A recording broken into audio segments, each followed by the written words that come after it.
Now we will start OpenOffice Calc. It is a spreadsheet application.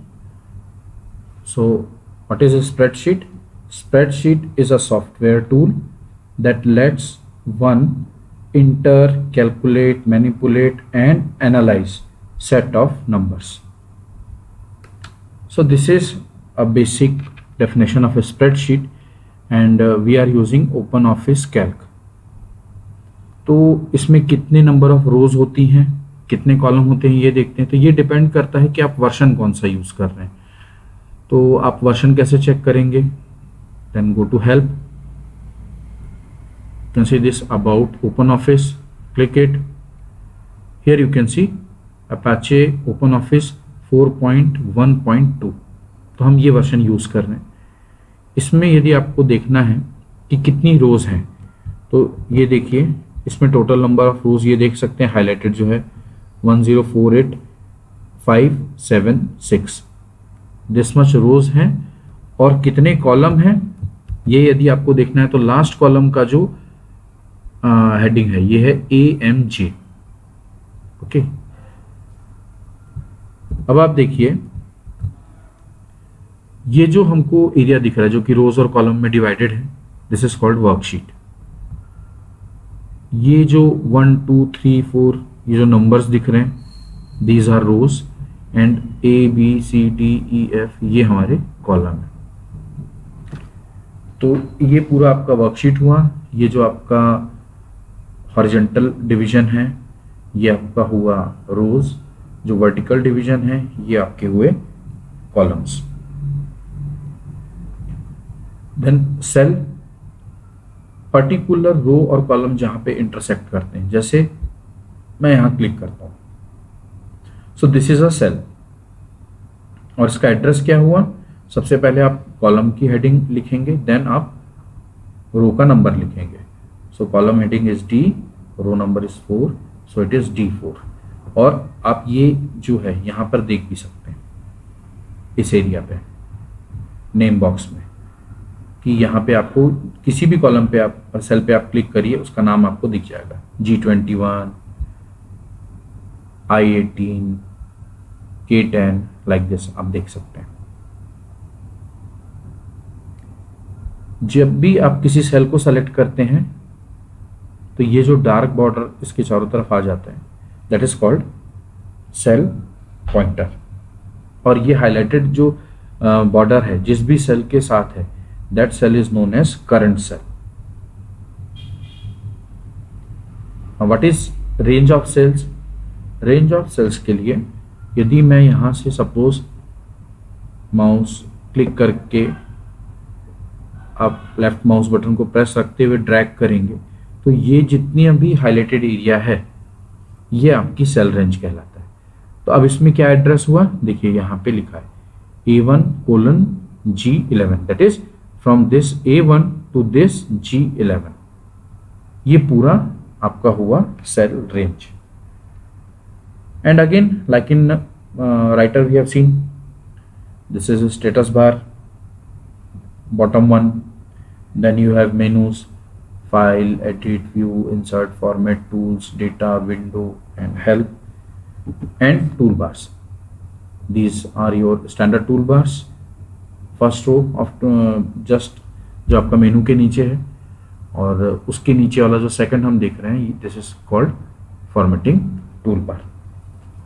ये tool bars का use क्या होता है? आपको फ्रिक्वेंटली यूज जो कमांड्स हैं उनको आप यहाँ से एक्सेस कर सकते हैं बिना मेनू में गए।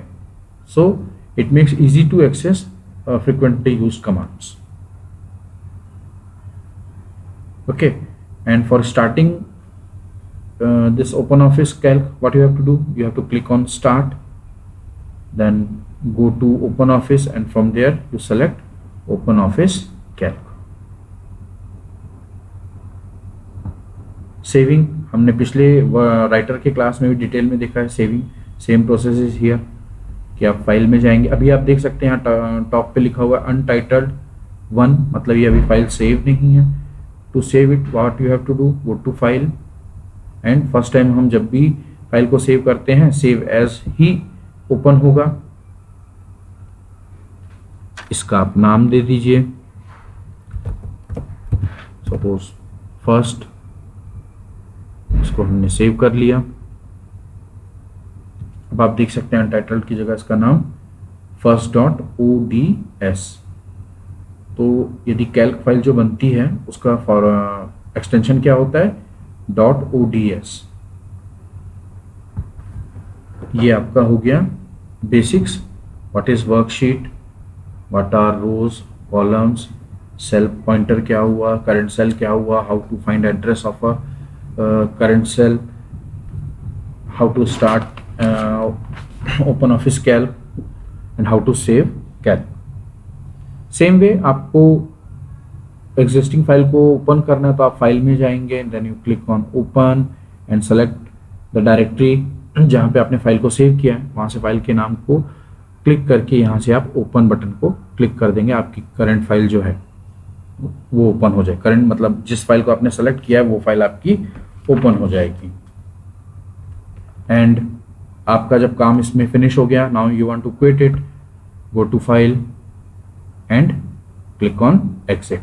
और इसका शॉर्टकट है Ctrl+Q, that means press down the control key, hold it there and press Q की।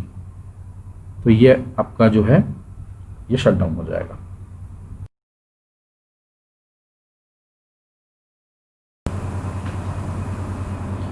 Now we'll see entering data in worksheet. 3 types of data can be entered in OpenOffice Calc worksheet. These 3 types of data entries are numbers, text, formulas. Numbers means 0 to 9. You can use plus, minus, small brackets, division, symbol of currency, symbol of percentage, etc. with numbers. Text, in text entries you can have text as well as numbers or combination of both. So what is the difference between having a number in as a number and having a number as a text is that if you enter a number as a text, it is not possible to perform mathematical operations over that number. For example, मुझे mobile number लिखना है, मेरे को 10 digit का number चाहिए। यदि आप उसको नंबर फॉर्मेट रखते हैं तो वो नंबर्स को एक्सपोनेंशियल फॉर्मेट में दिखाएगा, और यदि आप उसको टेक्स्ट फॉर्मेट में रखते हैं तो वो आपको पूरा 10 डिजिट का नंबर दिखेगा, but that number is actually text, means आप इसके ऊपर मैथमेटिकल ऑपरेशन परफॉर्म नहीं कर सकते। And the third one is formulas. Now this is the most you can say important part, formulas. So first of all we will see what is formula. So formula is a sequence of values, cell address, names, functions or operations in a cell that produce a new value. For example, suppose मैं यहाँ पे numbers लिखता हूँ 2 3 4 5 6, यहाँ पे मैं लिख देता हूँ 11 22 33 44 55 66। Now we'll use some formulas. So आप जब भी फार्मूला लिखेंगे वो फार्मूला हमेशा स्टार्ट होता है इक्वल टू के सिंबल से। देन एज इन डेफिनेशन हमने क्या पढ़ा था, is a sequence of values, cell address, names, functions और ऑपरेशंस। अब इसमें आप मान लीजिए मुझे इनको जोड़ना है, ये 2 कॉलम की वैल्यूज को, तो सबसे पहले आपको देखना ये होगा इक्वल टू लिखने के बाद कि जो पहली वैल्यू है उसका एड्रेस क्या है। तो इसका ये ए कॉलम है और रो नंबर 2 है, तो पहले हम कॉलम का नाम लिखते हैं, देन रो नंबर लिखते हैं। सो A2 हमको क्या करना है प्लस, देन 11 किस में लिखा है, B2 में, सो it is B2। Now inter, आप देख सकते हैं यहाँ पे इसकी वैल्यू आ गई। लाइकवाइज आप सारे कॉलम में फार्मूला लिख सकते हैं, या यहाँ पर आप देखेंगे जब आप इसको बॉटम राइट कॉर्नर में कर्सर को लेके आते हैं तो ये जो कर्सर है ये एक छोटे से प्लस सिंबल में कन्वर्ट हो जाता है। जब ये कन्वर्ट हो जाए लेफ्ट माउस बटन को क्लिक करिए और इस कर्सर से आप इसे ड्रैग कर लीजिए जहां तक आपको फार्मूला चाहिए। तो देखिए ये सारे फार्मूलाज यहाँ पे। अब आप जब इस सेल को क्लिक कर रहे हैं तो आप देखेंगे कि यहाँ पे तो आपको वैल्यू दिख रही है वर्कशीट में, बट ये जो है ये फार्मूला बार है, यहाँ पे आपको उसका फार्मूला दिखेगा। आप किसी भी सेल को क्लिक करिए जिसमें फार्मूला लिखा है, यहाँ पे आपको उसका फार्मूला दिखेगा। यदि आप वैल्यू वाले कॉलम में जाके क्लिक करते हैं किसी सेल पे,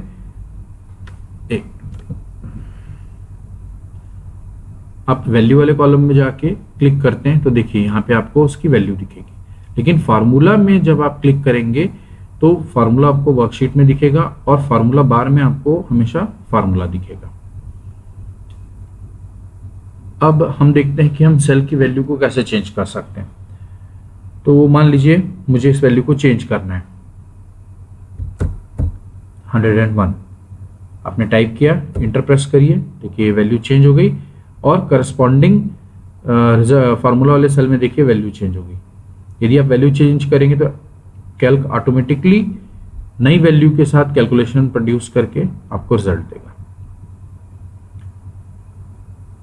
ये हुआ एक तरीका एडिट करने का। दूसरा तरीका ये होता है कि आपको एडिट करना है लेकिन इसका कुछ पार्शियल एडिट करना। मान लीजिए मेरे को यहाँ पे 101 नहीं लिखना था, 100 लिखना था सिर्फ। तो पार्शियल के लिए आप कर सकते हैं, एक है कि आप सेल को क्लिक करिए जहां पे आपको एडिशन करना है, सॉरी एडिटिंग करना है, प्रेस F2, तो आप देखेंगे कि यहाँ पे कर्सर ब्लिंक कर रहा है। इस कर्सर की मदद से आप चेंजेस कर सकते हैं। देखिए ये चेंज हो गया। दूसरा तरीका है कि आप सेल पे क्लिक किए और ये फार्मूला बार में आप क्लिक करिए और यहां से आप वैल्यू को चेंज कर दीजिए और जो चेंजेस आपको करने थे वो करने के बाद इंटर प्रेस करिए और ये वैल्यू चेंज हो जाएगी। तो इस तरीके से आप फार्मूला इंटर कैसे करते हैं, अगेन मैं रिपीट कर रहा हूं, फार्मूला हमेशा स्टार्ट होता है इक्वल टू के साइन से। देन हम जिस सेल से डाटा लेना है उस सेल का एड्रेस लिखेंगे। देन आप जो ऑपरेशन परफॉर्म करना चाहते हैं वो ऑपरेशन लिखेंगे और नेक्स्ट सेल जो भी है जिस पे आपको परफॉर्म करना है उसको लिखेंगे। और इस तरीके से आप फार्मूला लिखेंगे। एडिट करने के लिए यदि आपको पूरे सेल की वैल्यू को एडिट करना है, आप उस सेल पे क्लिक करिए, नई वैल्यू टाइप कर दीजिए, नई वैल्यू ओल्ड वैल्यू को रिप्लेस कर देगी।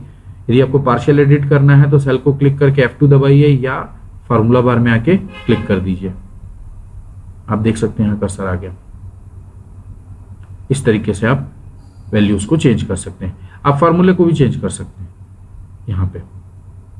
यहाँ पे भी फार्मूले पे क्लिक करिए, F2 दबाइए या फार्मूला बार पे आके क्लिक करिए, आपको कर्सर मिलेगा and you can edit this thing. अब हम देखते हैं कि इसमें कॉपिंग एंड मूविंग कैसे होता है। तो सबसे पहली चीज है कि आपको सेलेक्ट करना है। तो ये देखिए मैंने यहाँ पे चेंजेस किए थे बट इंटर प्रेस नहीं किया, तो देखिए वो अभी भी उसी मोड में है। तो आपको जैसे ही आपकी एडिटिंग फिनिश होती है सबसे पहले इंटर प्रेस करिए ताकि आप वर्कशीट पे दूसरे काम कर सकें। इस फर्स्ट सेल को मैंने क्लिक किया, लेफ्ट माउस बटन को प्रेस रखिए और ड्रैग करिए जहां तक आपको सेलेक्ट करना है। ये सेलेक्ट हो गया। Then go to edit, copy, जिस जगह पे आपको पेस्ट करना है क्लिक करिए। आपकी सेल हाईलाइट हो गई, सेल पॉइंटर दिख रहा है आपको। Go to edit, paste. तो ये हो गया copying cell range. Now will see what is moving. Moving means आप अगेन सेलेक्ट करिए, गो टू एडिट, कट, जिस जगह आपको पेस्ट करना है, जहां आप मूव करना चाहते हैं वहां आइए, go to edit, paste. So this is the difference between copying and moving. Moving means आपका ओरिजिनल जो पोजीशन थी उस पोजीशन पे आपको सेल्स नहीं मिलेंगे, न्यू पोजीशन पे मिलेंगे। और इन केस ऑफ कॉपिंग आपको जो सेल है ओरिजिनल पोजीशन पे भी मिलेगा और न्यू पोजीशन पे भी मिलेगा। सो दिस इज कॉपिंग एंड मूविंग।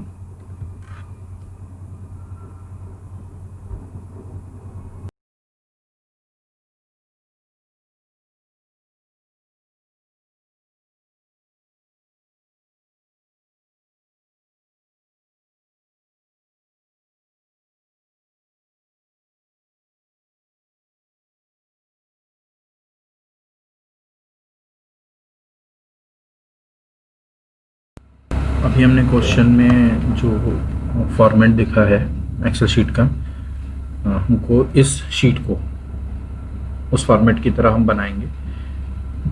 इसके लिए हम डिफरेंट स्टेप्स हैं जिसको हमको फॉलो करना है, और हम इस जो बेसिक शीट है इसको हम क्वेश्चन में जिस तरीके से फॉर्मेटिंग है उसमें कन्वर्ट करेंगे। तो देखिए ये हमारी वर्कशीट है जिसमें अभी हमने कोई भी फॉर्मेटिंग नहीं की है। अब क्वेश्चन के अकॉर्डिंग यदि हम देखें तो हमें कंपनी के नाम को ABC स्टोर को बोल्ड करना है। So select ABC stores, click this B button. सारी हेडिंग को हमको बोल्ड करना है। अब आप बार बार बोल्ड करने के लिए आप इसको एक साथ सेलेक्ट करके भी कर सकते हैं, एक एक आइटम को इंडिविजुअली ना करके। इस तरह जाके सारी रो को हमने सेलेक्ट किया और ये बोल्ड, दोनों तरीके हैं। आप सिंगल सेल को क्लिक करिए, फॉर्मेटिंग अप्लाई करिए, या सारी रो या कॉलम में आपको एक जैसी ही फॉर्मेटिंग करनी है तो पूरे रो या कॉलम को सेलेक्ट कर लीजिए और फॉर्मेटिंग अप्लाई कर लीजिए। तो ये हो गया फॉर्मेटिंग। एक चीज़ और हम नहीं सीखते हैं आज, वो ये है कि ये जो नाम है ये मैं चाहता हूँ कि यहाँ सीरियल नंबर से लेके वैल्यू तक, मतलब कॉलम नंबर D से लेके H इनके बीच में आए। तो एक तरीका है कि मैं यहाँ से मैनुअली इसको सेलेक्ट करके राइट शिफ्ट कर दूँ। दूसरा और जो मोस्ट सूटेबल वे है वो ये है कि आप फर्स्ट जहाँ पे आपने हेडिंग लिखी है वो हेडिंग के फर्स्ट कॉलम जो हुआ आपका, वहाँ से लेके जिस कॉलम लास्ट कॉलम जो है जहाँ जिसके बीच में आपको हेडिंग चाहिए वो पूरा सेलेक्ट करिए। Then go to merge cell. Okay, merge हो गया, लेकिन ये अभी लेफ्ट है। अब यहां से आके आप इसको अलाइन सेंटर कर दीजिए। तो अब आप देखिए ये बीच में है आपका स्टोर का नाम। और अब जब मैं इसको सेलेक्ट करता हूं तो देखिए ये पूरा D से लेके H तक as a single cell select हो रहा है। This way you can merge cells in Open office Calc. हमने सेल सेलेक्ट कर ली। Now click on this B। Next अब हमको देखना है कि हम फार्मूला कैसे लिखेंगे। तो आप ये देखिए जो आपके पास कॉलम हेडिंग्स हैं वो है serial number, item, price, quantity, value. Now value means आपको प्राइस और क्वांटिटी को मल्टीप्लाई करना है। तो आपका फार्मूला स्टार्ट होता है इक्वल टू सिंबल से। प्राइस कहाँ से शुरू हो रहा है, आप बोलेंगे F5, तो ये गलत है क्योंकि ये हेडिंग है। वैल्यूज प्राइस कॉलम में कहाँ से आ रही है, ये आ रही है F6 से। So will write F6 multiplied by quantity G6।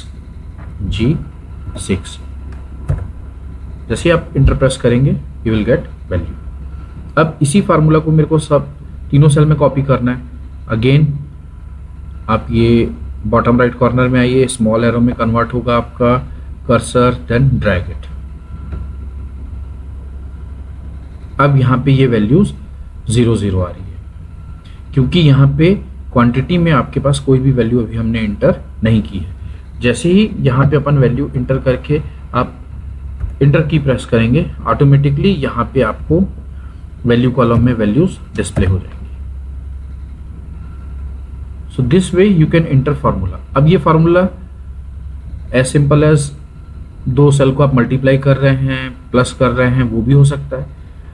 और ये 5 सेल के ऊपर भी आप काम कर सकते हैं, 50 सेल के ऊपर भी आप काम कर सकते हैं। आपको करना क्या है, आपको ध्यान ये रखना है कि ये जो सेल एड्रेस है, तो ये सेल एड्रेस आपको वही देने हैं जो आपने जिसमें आपकी वैल्यूज है। यहाँ देखिए जैसे ही मैं फार्मूला बार पे क्लिक करता हूँ तो यहाँ पे ये मेरे को दिखा रहा है कि कौन कौन सी सेल मिलके इस फॉर्मूले में रिजल्ट को बना रही है। तो ये यदि आप फार्मूले की सेल का ध्यान रखते हैं तो आपका रिजल्ट जो है वो हमेशा सही रहेगा और आप कितनी भी सेल के ऊपर इसमें काम कर सकते हैं। एक और चीज जो ध्यान देने की है, यहाँ पे देखिए सेल का एड्रेस है फर्स्ट वैल्यू कॉलम में F6 G6। मैं नेक्स्ट कॉलम में आता हूँ तो ये वैल्यू हो जाती है F7 G7, लाइकवाइज और नीचे आने पे ये F8 G8। मतलब जैसे जैसे मेरी रोज मैं नीचे आ रहा हूँ ये ऑटोमेटिकली बदल रहे हैं। इसी तरीके से यदि इस फार्मूले को मैं राइट हैंड साइड में एक कॉपी करके आपको दिखाता हूँ, जैसे मैंने यहाँ कॉपी किया इसको, तो अब आप देखेंगे कि ये G6 H6 को मल्टीप्लाई कर रहे हैं। तो ये जो एड्रेस में फार्मूला में सेल का एड्रेस चेंज होता है with the relative position of rows and columns. So इस तरीके की सेल एड्रेसिंग को बोलते हैं relative cell addressing. Now what is absolute cell addressing? The another one is absolute cell addressing। अब absolute cell addressing का मतलब ये है कि सपोज मैं चाहता हूं कि ये जो अमाउंट लिखा है इसमें 50 रुपीज या क्वांटिटी जो है सब में 10 मेरे को इंक्रीज करना है, या प्राइस को मेरे को 10 रुपीज इंक्रीज करना है। तो मैं सिंपली यहाँ पे किसी कॉलम में मैंने ऐसे 10 लिखा, ओके। अब हमें प्राइस को इंक्रीज करना है तो एक हमको कॉलम एक्स्ट्रा ऐड करना पड़ेगा। So will select the price column, go to insert columns, okay. तो बाय डिफॉल्ट ये आपका कहाँ कर रहा है, इंसर्ट लेफ्ट में। जो भी कॉलम आप सेलेक्ट करेंगे उसके लेफ्ट में इंक्रीज कॉलम इंसर्ट होता है, तो हमको चाहिए राइट में। तो इसको हम अभी यहाँ से डिलीट कर देते हैं। यदि मेरे को प्राइस के राइट में कॉलम चाहिए तो मुझे उसके बाद वाले कॉलम को सेलेक्ट करना है, then go to column, sorry insert, go to columns now. अब देखिए ये प्राइस के राइट में आया। अब इस कॉलम की अब हम हेडिंग दे देते हैं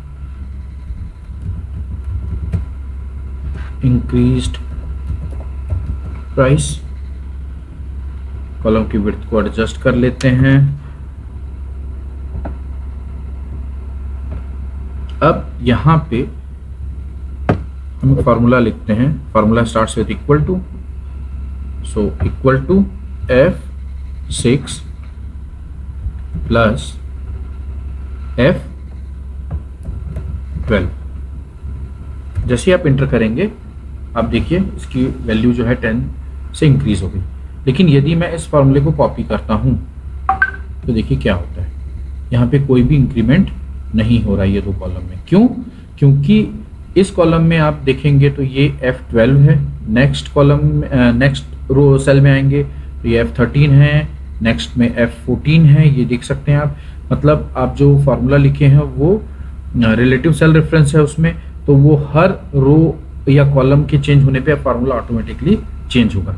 मैं चाहता हूं कि ये फिक्स्ड रहे, चाहे मैं किसी भी रो या कॉलम में जाऊं, मेरी ये जो कॉलम का एड्रेसिंग है ये फिक्स्ड रहे। इस तरीके की एड्रेसिंग को बोलते हैं एब्सोल्यूट सेल एड्रेसिंग। उसके लिए हमको क्या करना होगा, आप फॉर्मूले में, यहां हमने फॉर्मूला लिखा, यहां पे प्लस के बाद जो नेक्स्ट कॉलम अपने कॉलम का सेल एड्रेस लिखा है उसमें आप रो कॉलम हेडिंग के पहले डॉलर का सिंबल लगा दीजिए और रो नंबर के पहले डॉलर का सिंबल लगा दीजिए। तो आपका जो सेल का एड्रेस है वो क्या हो गया, $F12। और प्रेस एंटर। अगेन हम इसको कॉपी करके देखते हैं तो देखिए अब आपकी जो वैल्यूज है ये इंक्रीज हो रही है। और यदि आप फार्मूले को देखें तो जहां पे हमने फार्मूला लिखा था वहां पे इस सेल का एड्रेस था $F12। नेक्स्ट सेल में आते हैं हम, अगेन देखिए यहाँ एड्रेस चेंज हो गया F7, बट ये $F12 है। तो ये जो हमने दोनों रो नंबर और कॉलम हेडिंग के आगे डॉलर सिंबल लगा दिया है, इससे ये एड्रेसिंग जो है वो एब्सोल्यूट एड्रेसिंग में कन्वर्ट हो जाती है। So this is called absolute cell addressing. And one more type of cell addressing is there, that is called mixed cell addressing. उसमें यदि आपकी रिक्वायरमेंट ये है कि आपका कॉलम तो चेंज हो बट रो चेंज ना हो, या इसका उल्टा कि रोज तो चेंज हो बट कॉलम चेंज ना हो, उस केस में हम क्या करते हैं, यदि मैं $E10 लिखता हूं तो इसका मतलब ये होगा कि जब मैं इस तरीके की सेल एड्रेस को फॉर्मूले में यूज करता हूं और फॉर्मूला ड्रैग करूंगा तो मेरा कॉलम कभी भी चेंज नहीं होगा, रो लेकिन 10, 11, 12 लाइकवाइज चेंज होती जाएगी। इसमें रो की वैल्यू जो है, रो नंबर्स जो हैं वो चेंज होंगे, कॉलम फिक्स रहेगा। और यदि मैं इस फॉर्मूले को कुछ इस तरीके से लिख देता हूं, इक्वल टू $10, तो ये आपके कॉलम को आप चेंज कर सकते हैं बट जो रो नंबर है वो किसी भी जगह चेंज नहीं होगा।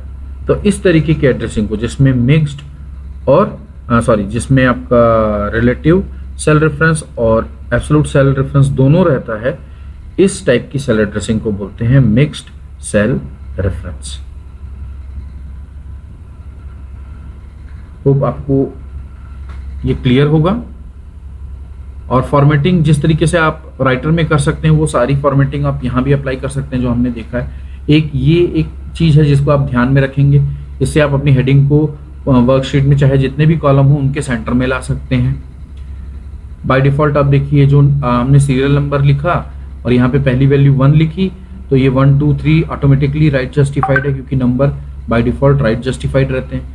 जब यहाँ पे अपन ने टेक्स्ट लिखा है तो ये ऑटोमेटिकली लेफ्ट जस्टिफाइड है।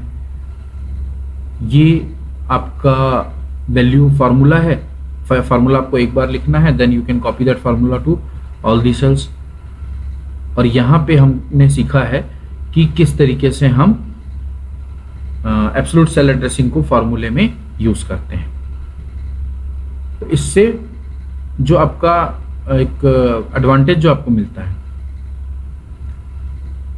वो ये मिलता है कि आप हमेशा से जिस तरीके के आपकी रिक्वायरमेंट है, क्योंकि मैनुअली हमको मालूम है काम कैसे होना है। जैसे मैंने यहाँ पे यदि पेपर में आपसे क्वेश्चन पूछा होता कि भाई प्राइस को 10 रुपीज से इंक्रीज करना है, तो सबको मालूम है कि हर एक में 10 जोड़ना है। बट इस तरीके के काम को हम जब कैल्क यूज कर रहे हैं, वर्कशीट एप्लीकेशन यूज कर रहे हैं, तो कैसे करेंगे? ये छोटी चीजें हैं जिनको आपको ध्यान में रखना है, जिससे आप प्रैक्टिकली भी काम करेंगे जब, तो आपको बहुत कम प्रॉब्लम फेस करना होगा। These are very small basic things that you have to pay attention.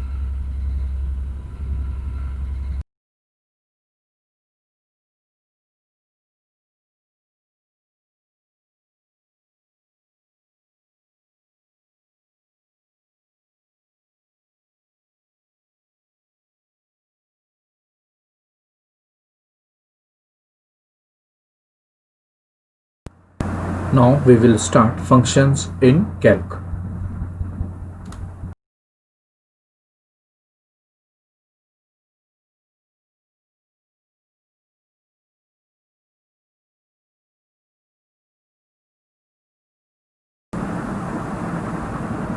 First is sum function. This function adds all the numbers in a range of cells. तो जैसा कि आपने अभी सिंटैक्स देखा है, sum small parenthesis open, then number 1 semicolon number 2 ऐसा up to number 30 लिखा है। That means it can take up to 30 arguments, 30 numbers को आप एक साथ जोड़ सकते हैं।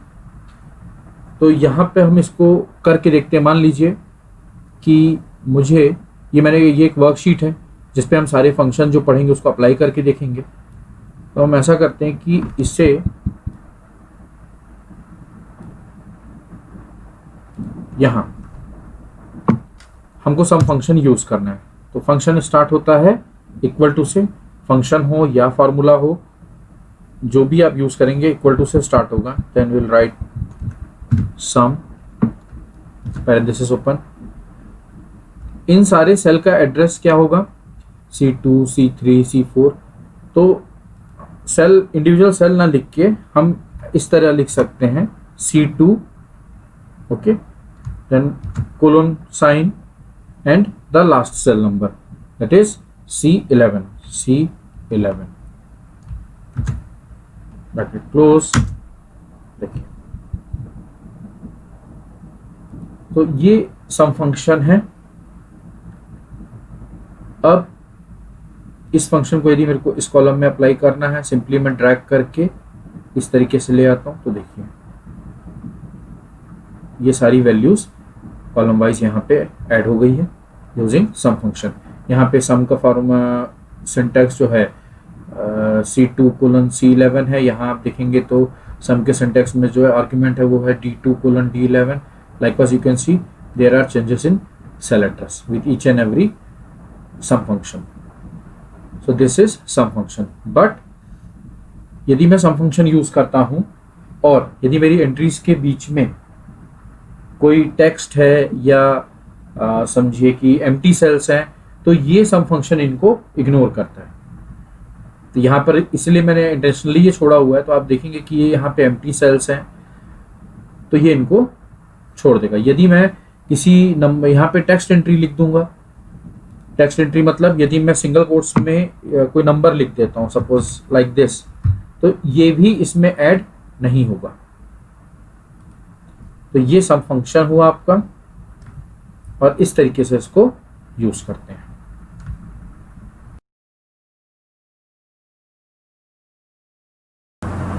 Next, average function. Average function क्या करता है?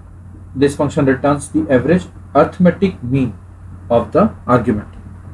दैट इज, आप जितने नंबर इसमें पास करेंगे ये इसको सम करेगा और डिवाइड कर देगा जितने नंबर हैं काउंटिंग में उनसे। जैसे आपने 4 नंबर एवरेज फंक्शन में पास किए, तो वो चारों नंबर को सम करेगा and it will divide that sum by 4।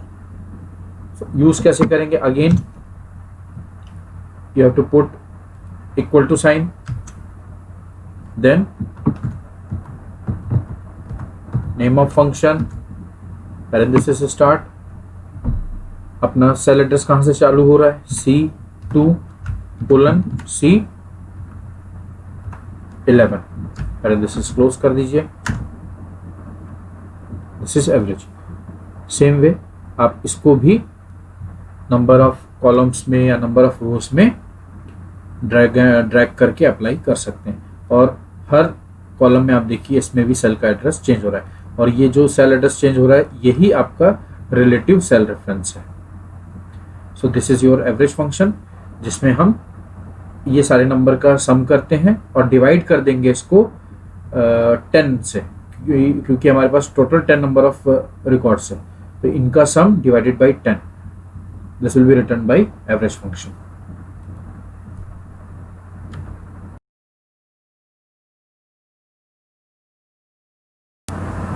Next, count function. This function is used to get the number of entries in a number field in a range or array of numbers. मतलब ये हमको count करके बताएगा कि यहाँ जो column है, ये जो कॉलम है इसमें टोटल कितने नंबर हैं। So it will start with equal to count C2:C11, देखिए टोटल 10 है। इसको भी हम यहाँ तक ड्रैग करते हैं। यहाँ देखिए, यहाँ 10 10 10, बट यहाँ पे 6 है, क्योंकि ये जो ब्लैंक स्पेस है या टेक्स्ट एंट्री है इसको ये काउंट नहीं करता, ये सिर्फ नंबर कितने हैं। तो 1 2 3 4 5 6, ओनली 6 नंबर्स आर देयर। ये 6 नंबर्स ये यहाँ पे शो कर रहा है कि इस कॉलम में कितने सेल में नंबर एंट्री है। This is count function.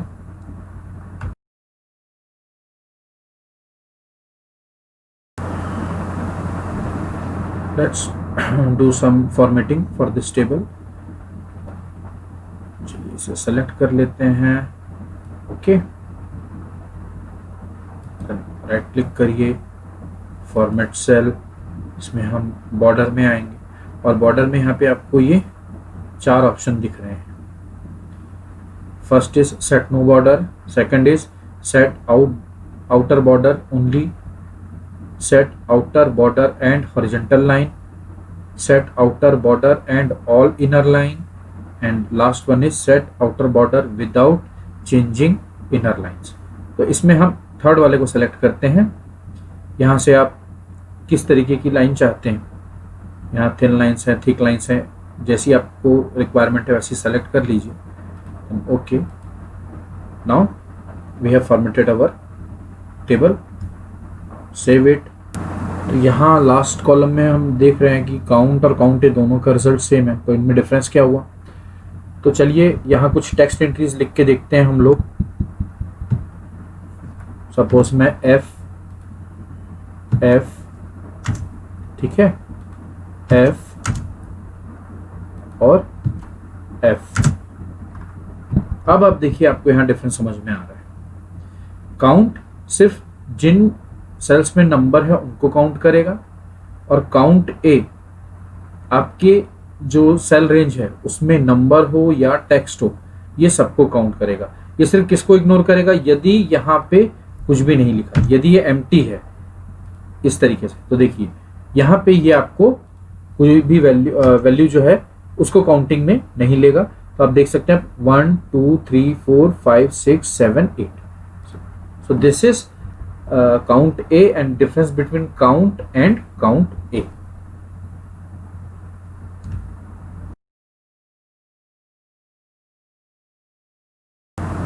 Next is max function. Max function returns the largest value in a set of values. Example, equal to max C2 colon C11। ये जो कॉलम है यहाँ से यहाँ तक, C2 से लेकर C11 तक, इनमें जो सबसे बड़ी वैल्यू होगी ये यहाँ ये रिटर्न करेगा। लाइकवाइज इसको हम यहाँ ड्रैग कर लेते हैं, सॉरी। तो यहाँ हम देख सकते हैं कि हर कॉलम में जो मैक्सिमम वैल्यू है ये यहाँ पे डिस्प्ले हो रही है। So this is max function. ये क्या करता है, जो आप रेंज देंगे उस रेंज में सबसे बड़ी वैल्यू कौन सी है उसको ये रिटर्न करता है। So this is max function.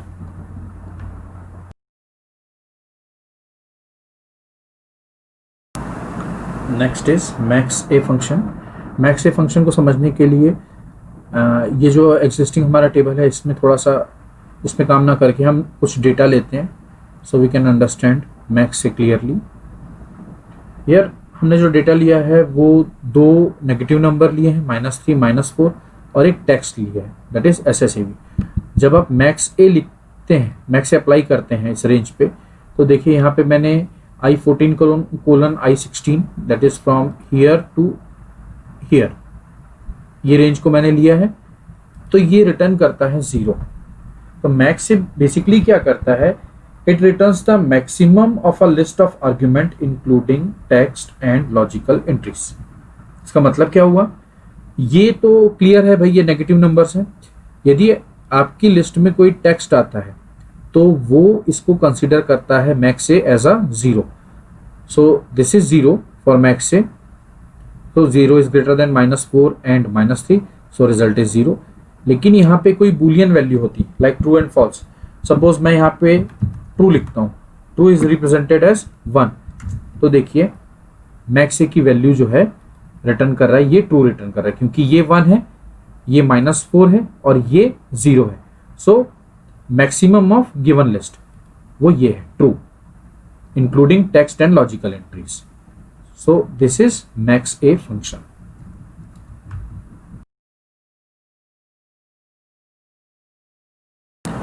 Next is min function. This is opposite of max function. So equal to min C2 colon C11। ये गिवन लिस्ट में जो सबसे मिनिमम नंबर है, ये इस कॉलम में जो आपने रेंज दी है उसको ये रिटर्न करेगा।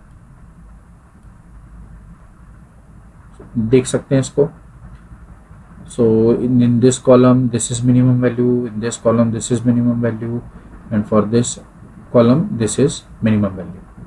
So it is opposite of max function.